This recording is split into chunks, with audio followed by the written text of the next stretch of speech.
Alright guys, welcome back. Cybernary here with part 3 of our Extra Utilities mod spotlight.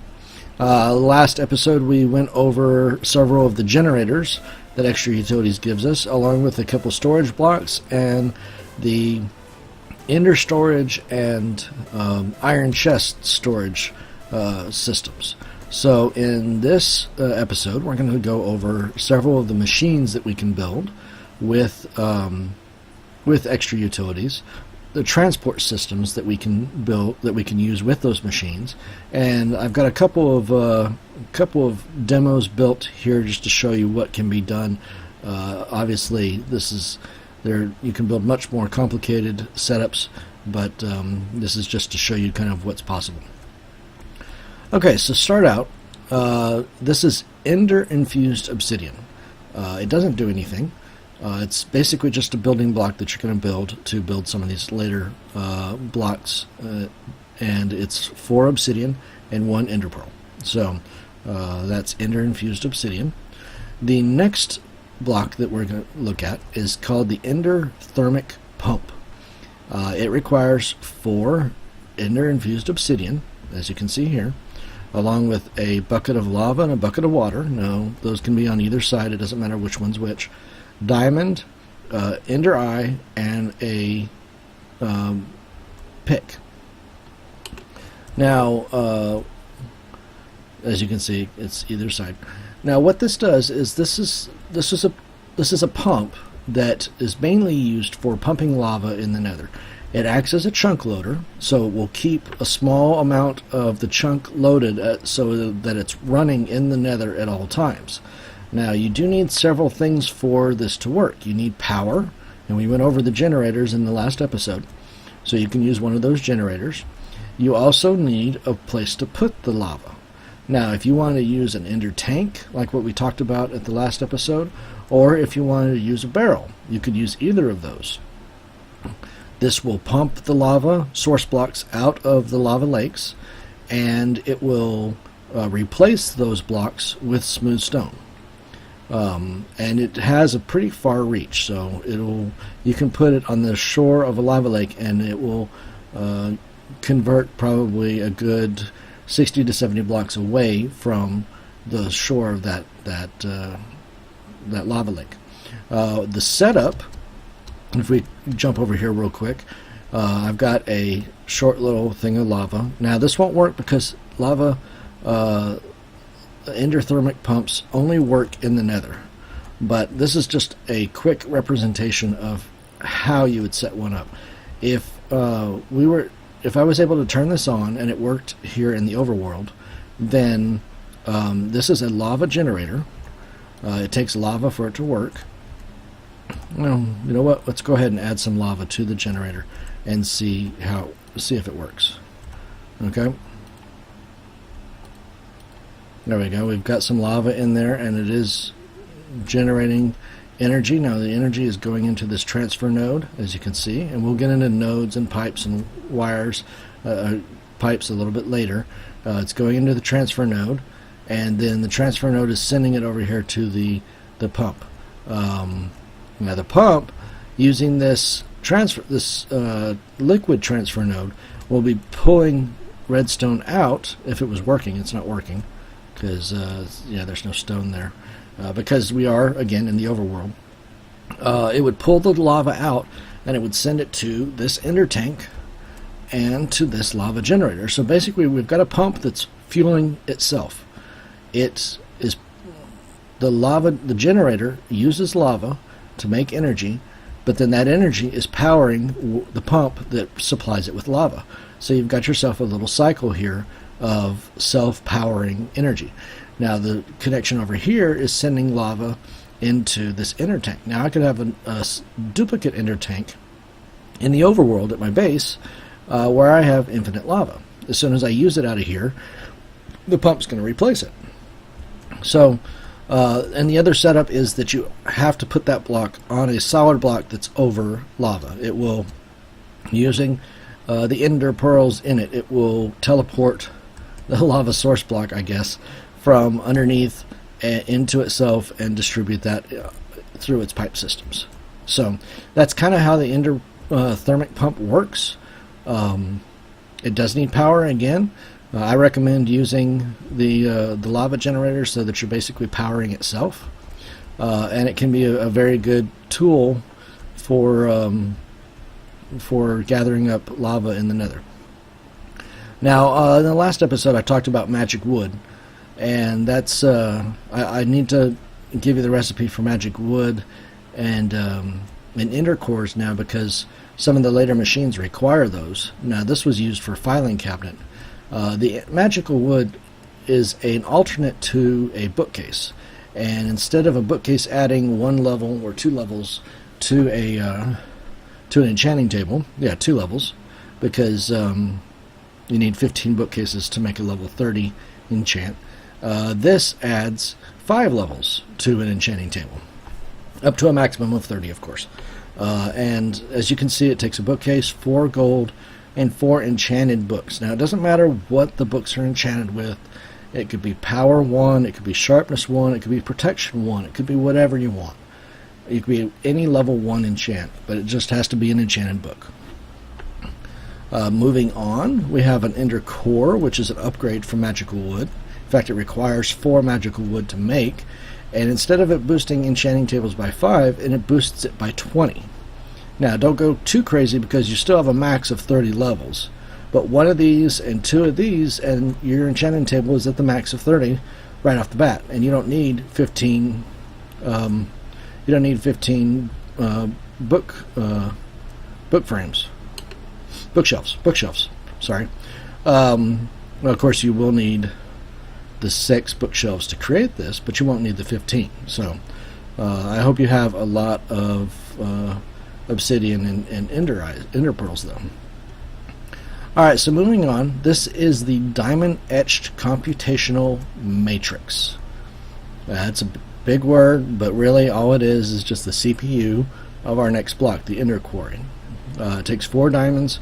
That is ender infused obsidian, which is that first recipe down there, and then this is burnt quartz, which we talked about in part 1 of the mod spotlight review. It's basically just quartz that's thrown into a furnace and cooked. So that's how you make the diamond etched computational matrix. Now, the ender quarry, this is probably the machine that you're going to want to build for the overworld, and is what all these other ones leading up to are meant to support. You need the ender infused obsidian. You need 2 of those. You need 2 of the ender thermic pumps. You need 2 of the ender cores, and you need 1 of the matrix here, along with a sapperling and a diamond pickaxe. So that, as you can see, if you look at all these recipes, that's going to require a lot of work to build. Now, what does the ender quarry do? If you're familiar with some of the other mods that are out there, especially like Buildcraft, you'll know that there are quarries that are machines that basically dig into the ground and mine out everything that it can find all the way down to bedrock. That's what the Buildcraft quarry does. It requires power, it requires a lot of setup, and it requires a way to store all those items. Now, what this does the same thing, but it doesn't dig a huge hole.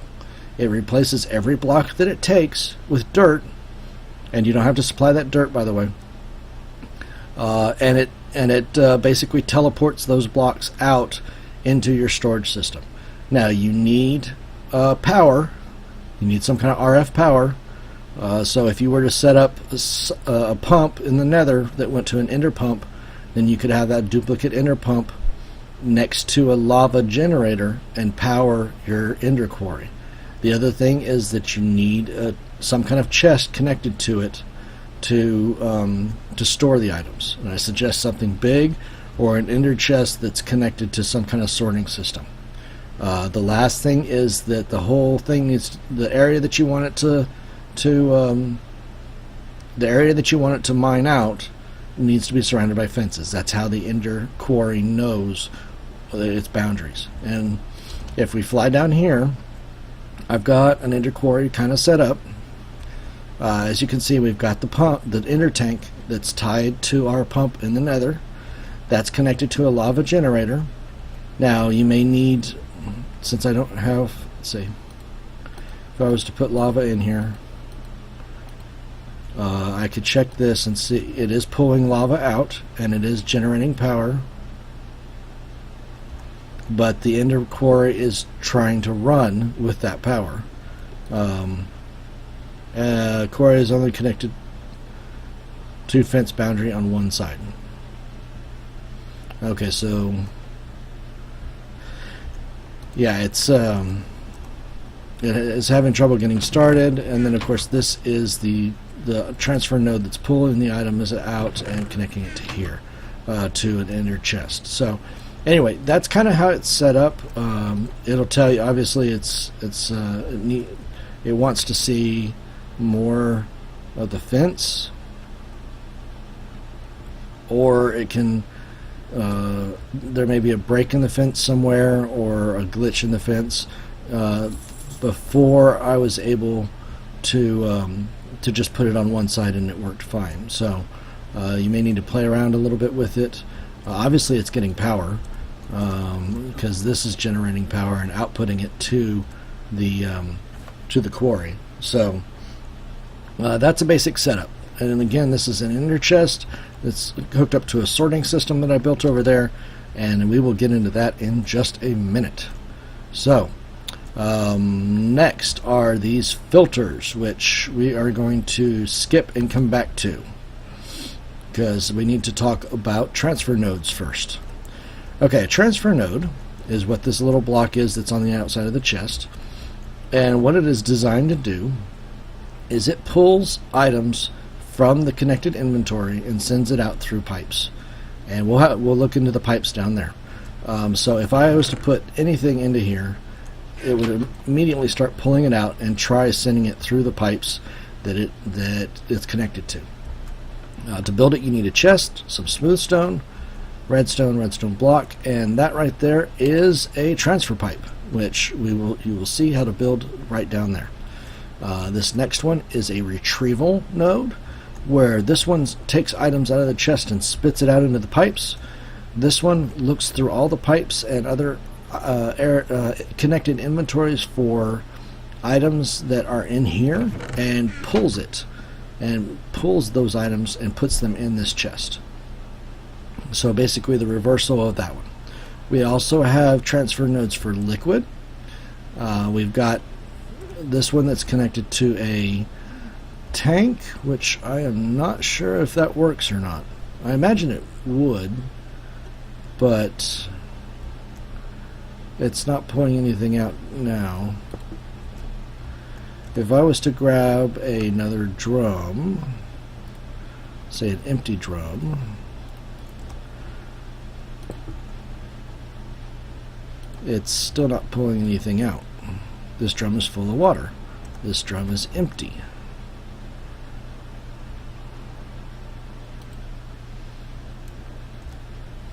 Okay, well, I may have to look into that and come back to you guys, because that should be pulling liquid out. Now, this is the same thing. It will pull liquid from other areas. Let's try connecting it to here and see if it pulls some water in. It's searching, but it's still empty. Oh, you know what? Let's try this. Go directly to the... Okay, so it may just need to scan for a little bit longer. I will play with that a little bit more before the next episode and figure out how the liquid transfers work. To be honest, I use the... it's the only time I use it is for the pump, and it just seemed to work. So right over here is our energy transfer node. Now we saw that a little bit up here when I was sending energy away from my generator and over to the ender quarry. As you saw my demo over here, or the ender pump, you don't need the pipe to connect it. You can put it right next to it. Any of the generators you can put right next to the machine, and they'll power the machine. If you need to run wire, which we do have an energy pipe, if you do need to run energy from a distance, then you can use this transfer node of energy. It'll pull energy out of the generator, which it has some there, and as you can see, this node is holding 32,000 RF, and it will transfer that through the pipes. I haven't been going over the recipes for this, but since the retrieval nodes are kind of upgrades from the transfers, they require 2 transfer nodes along with some interpearls and an emerald to make that one. This requires a transfer node, which is that basic one, plus some iron, bucket, and lapis. This requires a liquid transfer node to upgrade it to a retrieval node. And then of course the energy requires 4 transfer nodes, the very first one, redstone block, and 4 gold. So those are our different nodes, and that's what you use to pull or pull items around the different pipe systems. This is the transfer pipe. This is the most basic pipe that's out there, and it's what you saw that you'll need to build your very first transfer node. The next pipe is the energy pipe. We use that on our lava pump up there, and it requires 3 redstone and 6 stone slabs to make one. There are 5 here. The next kind of pipe is a crossover pipe. Now this requires 4 of our regular pipe with a redstone dust in the middle, and the only one that's really a crossover pipe is the one in the middle.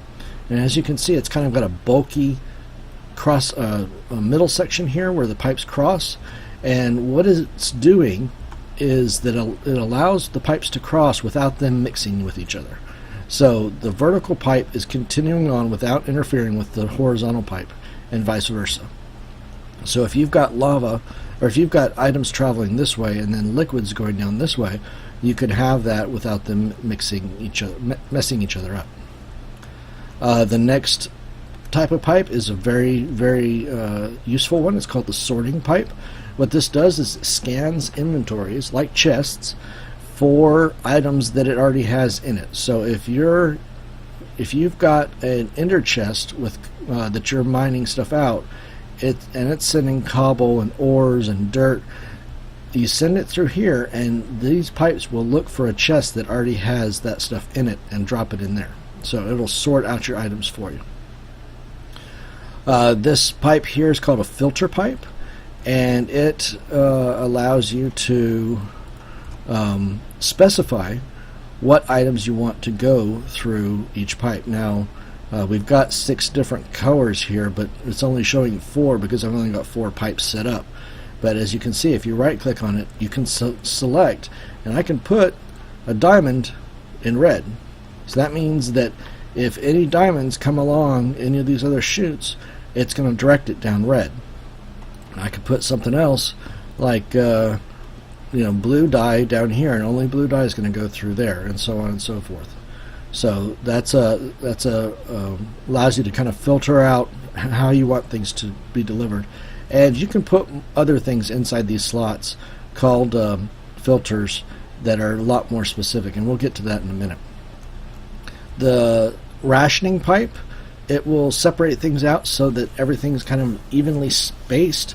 If you have a whole bunch of chests that you're putting cobble in and you want them to fill up evenly, then it's going to put a stack in one chest, it'll put a stack in the next chest, and so on and so forth. So it rations things out by the stack.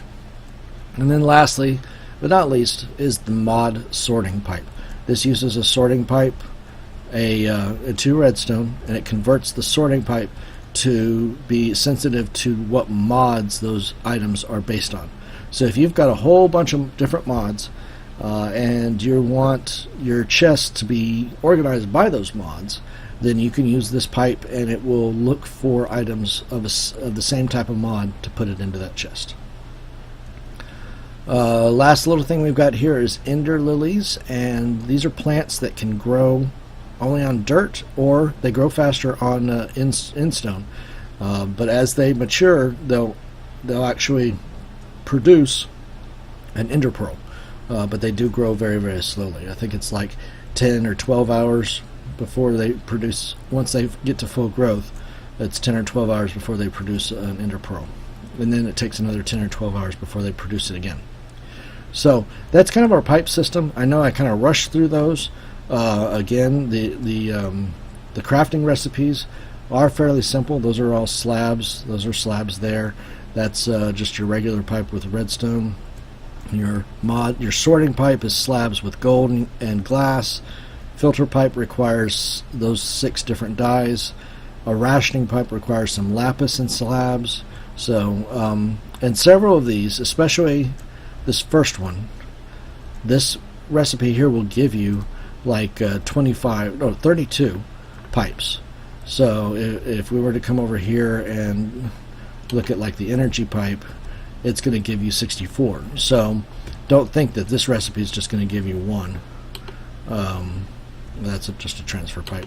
If I look at the crossover pipe recipe, that one will just give me one because that's a valuable resource.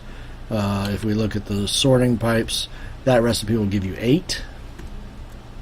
Now the filter pipe only gives you 1, I'm pretty sure, because you've already got one in there, you're just coloring it. The rationing pipe probably give you a few, 8. And then I think this is a 1-for-1. That's just a 1-for-1 because you're just taking mod pipes and adding, or sorting pipes and adding the mod scanning ability to them. So with the mod sorting and the filter pipe, you get 1-for-1. Everything else you're getting at least 8 per recipe. Sometimes, well, that's a 1-for-1. This is 64 per recipe, so you do get quite a bit. These down here, you're only going to get 1 per recipe, so something to keep in mind. Okay, moving on. One of the last things we've got over here are what are called filters or upgrades, and these are applied to the nodes that you're using. If you come over here and you look, you can see where we've got kind of a couple slots down here at the bottom where we can add upgrades to our nodes, and we can make them better. We can increase their speed. We can even add filters.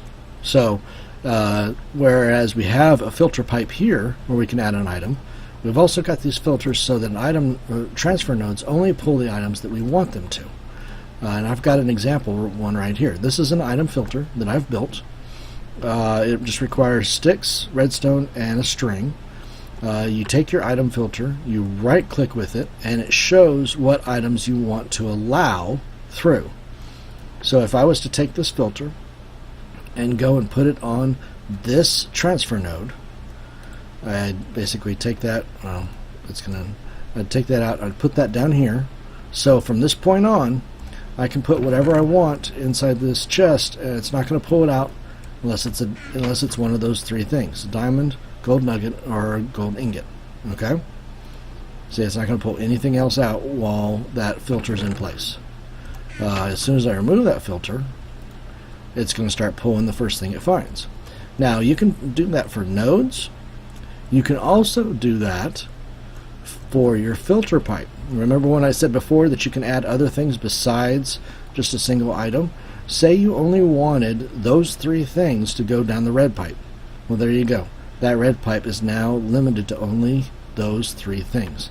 And this is a way where you can do group filtering using these little items inside your filter pipe and sort things out even to a much more finer detail.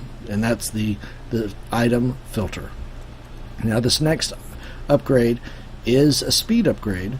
For every one of these that you add into your nodes, the faster it's going to be able to pull items out of those inventories and send them along the pipes.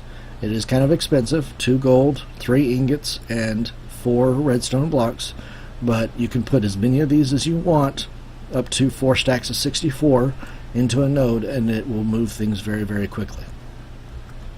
The next upgrade is called the mining upgrade. It's very simple to make. Iron pickaxe, 4 pieces of iron ingots, and 4 lapis. What this will do for your nodes is it'll give it the ability to harvest cobblestone. I've got a transfer node back here with this mining upgrade in it, and since I've been building this, it has filled up this entire chest with cobblestone. Now if I pull a couple of these out, you can see about the speed that it harvests the cobblestone. If you need cobblestone, then this is a great way to make it. Basically all it's doing is it's taking that lava source block and that water source block, and every second pulling one of these cobblestone away and letting it recreate another one. But it's doing it at such a fast pace you don't see it happening. So a very effective little tool there, and that's just a transfer node and a mining upgrade added to it. Gives nodes the ability to harvest cobble. Okay, the stacks upgrade upgrades the nodes to hold more items. So instead of the nodes being limited to only hold one stack of things, it will continue to collect beyond a single stack until it can find an inventory to put those in. Now these last three things are probably something that you will not be using. This is an Ender transmitter, which allows for the transmission of energy. If you're using an Ender or an energy transfer node, you can put one of these in and then put another receiver for it, and you'll receive that power wirelessly. Now you will lose some energy in the transfer, but the other reason why I think you will not be using this is that if you look at the notes on this upgrade, it says it's transmitting BC energy, and BC energy is a different type of energy from redstone energy, and it comes from a mod pack that is not installed on Cybecraft. Now, if you have this mod pack installed on a server or a solo world that you're playing that has BC energy, like Industrial Craft or Buildcraft, then by all means you can use this. But I do not think that these transmitters and receivers are capable of transmitting RF energy. So that's what those are for. And then this last upgrade is only for creative, and it allows the nodes to duplicate items so that you could basically have a node with a single item that sends a constant stream of items down a pipe. So you can only get this in creative. You cannot make it in survival, but that's what that's there for. One other thing I wanted to touch on before I show you, well, I can show you my sorting system. This is basically the inner chest that's connected to that quarry, and then I've got sorting pipes. And all I would do is I would put cobble in one, I'd put gravel in another, dirt in another, different kinds of ores, and as long as each chest has something in it, those sorting pipes are going to put any new items that they receive into the same chest where it sees those items. Now, if there are empty chests, it will always default to the empty chest before it looks for existing items. So that's something to remember. Alright, before I wrap up this part 3 of extra utilities, I did want to mention one more thing that I'm not sure people know about with extra utilities. If you've got extra utilities and you've got not enough items, you can always hit the R button to see what the recipe is for certain things. Now, the beauty of it is that the extra utilities guys have also added notes to almost every single object that they've added to their mod. So if at any time you're not sure or you don't remember what was said during one of these videos on what one of these objects does, as soon as you pull up the recipe, you can always page over, and it will tell you kind of in a very short paragraph here about what each of these items does and how you can go about using it, how you can go about configuring it. If I wanted to look at this conveyor belt, I could pull up the recipe for the conveyor belt, look over, and it talks about how what it's designed for, how it's used, and maybe how you can configure it, right-clicking, shift right-clicking, using a specific tool, all that. So I want you to remember that above all else, that source is there for you in case I've glossed over something on one of these videos, or it was just something that you don't remember and don't have time to come back to the video for. at that one moment. So I hope you guys have enjoyed. This has been part 3 of our series. I've got a little bit more to show you, so I think we'll just have one more episode after this, and we will see you then. Thanks for watching, guys.